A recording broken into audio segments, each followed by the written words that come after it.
लोक कथाएं, हाथियों का गणित। सेठ घनश्याम दास बहुत बड़ी हवेली में रहता था। उसके 3 लड़के थे। पैसा, नौकर, चाकर, घोड़ा गाड़ी तो थी ही, मगर उसे अपने खजाने में सबसे अधिक प्यार अपने 17 हाथियों से था। हाथियों की देखरेख में कोई कसर न रह जाए, इस बात का उसे बहुत ख्याल था। उसे सदा यही फिक्र रहता था कि उसके मरने के बाद उसके हाथियों का क्या होगा। समय ऐसे ही बीतता चला गया और सेठ को महसूस हुआ कि उसका अंतिम समय अब अधिक दूर नहीं है। उसने अपने तीनों बेटों को अपने पास बुलाया और कहा कि मेरा समय आ गया है। मेरे मरने के बाद मेरी सारी जायदाद को मेरी वसीयत के हिसाब से आपस में बांट लेना। एक बात का खास ख्याल रखना कि मेरे हाथियों को किसी भी किस्म की कोई भी हानि न हो।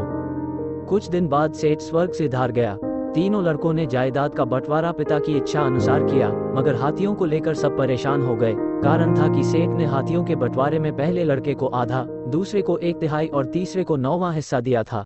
17 हाथियों को इस तरह बांटना एकदम असंभव लगा। हताश होकर तीनों लड़के 17 हाथियों को लेकर अपने बाग में चले गए और सोचने लगे कि इस विकट समस्या का कैसे समाधान हो। तभी तीनों ने देखा कि एक साधु अपने हाथी पर सवार उनकी ही ओर आ रहा है। साधु के पास आने पर लड़कों ने प्रणाम किया और अपनी सारी कहानी सुनाई। साधु ने कहा कि अरे, इसमें परेशान होने की क्या बात है, लो मैं तुम्हें अपना हाथी दे देता हूँ। सुनकर तीनों लड़के बहुत खुश हुए। अब सामने 18 हाथी खड़े थे। साधु ने पहले लड़के को बुलाया और कहा कि तुम अपने पिता की इच्छा अनुसार आधे यानी 9 हाथी ले जाओ। दूसरे लड़के को बुलाकर उसने 1/3 यानी 6 हाथी दे दिए। छोटे लड़के को उसने बुलाकर कहा कि तुम भी अपना 9वां हिस्सा यानी 2 हाथी ले जाओ।